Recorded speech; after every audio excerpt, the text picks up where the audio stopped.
Today I'm talking about how to do marketing as an introvert, and I'm going to explain three distinctions that will help you to approach and think about your marketing differently. I'm also going to share a piece of advice that I give all of my clients that is actually very good news for you if you're an introvert needing to market your business. I'm Catherine Watkin of Selling from the Heart. I teach heart-centered business owners how to get more clients and grow their businesses without resorting to manipulative sales and marketing techniques. Now, in the month that I'm recording this, it's actually my 13th anniversary of running my mostly online business, Selling from the Heart. Now, that's not bad going for an introvert, is it? And I am no ordinary introvert. I'm what I call an extreme introvert. I am the most introverted person that I know. You could literally leave me alone with no human company for weeks and weeks, and I wouldn't even notice. But of course, the flip side of this is that being introverted can make marketing a business very challenging, especially if you adopt the belief that you have to be highly visible, that you have to put yourself out there all the time, which is what a lot of the marketing experts tell us. But it hasn't stopped me running a sustainable and long-lasting fully online business. So I want to teach you three distinctions that have really helped me that I know will help you too. And the first of these distinctions is the difference between broadcast marketing and relationship marketing. So broadcast marketing, think about traditional TV advertising. You know, the old-fashioned, we'd sit down, watch TV and the adverts would come up. Well, those adverts are being broadcast out to the ether. They're being broadcast to the whole country, just hoping that they will reach and have an impact on enough of the right people. And this is exactly what you're doing when you're posting on social media. You're broadcasting out there, hoping that people will see you and hoping that you get noticed. Now, there's nothing wrong with this sort of marketing at all, but it really helps if you understand the difference. And this is also the reason that in 13 years, I haven't ever used social media as a core marketing strategy. Why? Because I don't enjoy broadcasting out to the big wide world of zillions of people with no idea at all if anyone is seeing my content. And in addition, and you may relate to this, I actually feel very vulnerable and exposed at the idea of being seen by very large numbers of people and not knowing how they might be responding to me. Because after all, I'm an introvert. All I really want to do is hide away at home, being quiet. Now, relationship marketing, on the other hand, is where your marketing is based on building one-to-one relationships. Now, this could be going networking and building a one-to-one relationship with a potential client on that evening. It could be having a Zoom coffee with a leader in your industry and being invited to do a webinar or a podcast interview for their audience. And this is the style of marketing that's always worked best for me. And the reason for this is, number one, I am so much more comfortable when interacting one-to-one than when broadcasting to large numbers. Number two, when those people who I've built a relationship with invite me to something or offer me an opportunity, it is almost always in a teaching role rather than a broadcasting role. And as an introvert, I feel much more in my comfort zone, even in my element, when I'm focused on teaching and answering questions and I'm firmly in my own area of expertise. So naturally, relationship marketing will be more comfortable for an introvert than the broadcast forms of marketing. So the second distinction here is the difference between external marketing and internal marketing. And these are my terms that I use to make the distinctions. Now, external marketing is, again, it's very similar to broadcast marketing. It's where you're broadcasting out to the big wide world. You don't know who sees it. Is anyone seeing it? What if they see it but they hate you? What if that doesn't feel safe? Now, I remember a number of years ago when I started doing regular Facebook Lives, my fear of being visible and broadcasting those videos out onto Facebook was so strong. It was like a feeling of life and death. It was as if my subconscious actually believed that I was at risk of death if I put myself out there. Quite literally, I'm not exaggerating.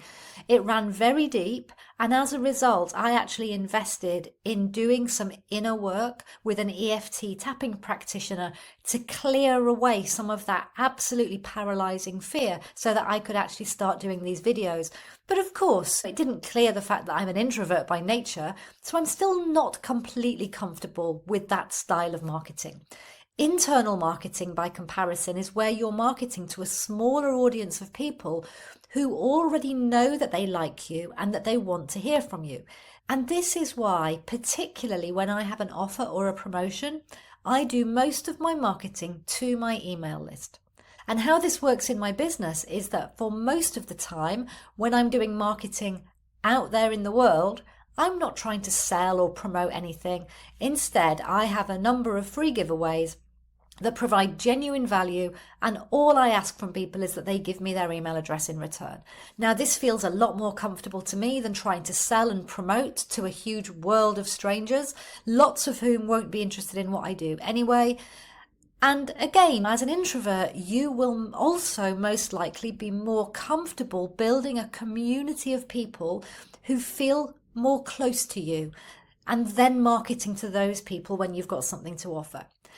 Now, the third distinction here is online marketing versus offline marketing. Now, I am not about to say that if you're an introvert, you shouldn't do any online marketing, because obviously there's opportunities to be had there that you would miss out on. But there is a difference in how these two things feel. As an introvert, you're likely to be more comfortable marketing offline for all of the reasons that I've already stated. So with online marketing, again, you're broadcasting. You could say you're needing to make a lot of noise to get yourself seen. The opposite of what you really feel inclined to do as an introvert, right? Offline marketing, on the other hand, is typically focused around building relationships, networking, creating partnerships. Even if you're giving a talk, you're developing a relationship with the people in that audience that feels more close and more intimate than if you do it online. And, some of them will come and chat to you one-to-one at the end. So I hope that some of what I've shared so far is good news for you, and you're starting to see ways of making your marketing more comfortable for you. But the good news that I share with all my clients is that you really don't need more than one core marketing strategy for your business to be successful, and definitely not more than two.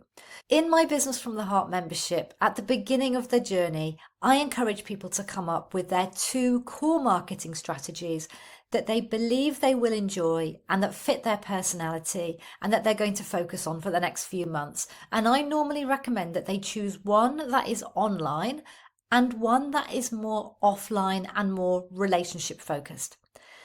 And typically what you'll find is that you'll find your core strategy that will generate 70% of your clients, and you'll probably have a secondary one that is also useful but maybe generates 30%. So for me personally, for the past 13 years, without fail, I've generated most of my paying customers through activity that would come under the heading of relationship marketing. But my secondary strategy is content marketing. I create content through either writing blogs or recording videos on YouTube, and I share them online. Now, I prefer these over social media myself because it feels more like teaching than broadcasting. And also, and this is also a tip that might be helpful for you, psychologically, when I'm creating content for my blog or for YouTube, I'm actually in my head creating the content for the people who already follow me. And then it just very conveniently doubles up as content that can help me reach new people as well. And as an example, I'm recording this today to answer a question that I was asked by somebody who's on my mailing list. But if you're watching it and this is the first time you've come across me, then it's also doubled up for me as online broadcast content as well. And what could be better than that?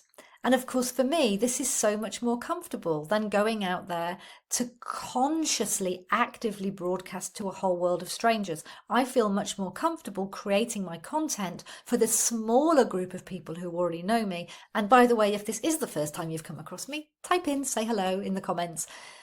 And if you found this valuable, I do have another couple of resources to direct you to that you'll find useful. One of them is another video, and it's called Why Trying to Be Visible is Hurting Your Business. I will link to that in the description below.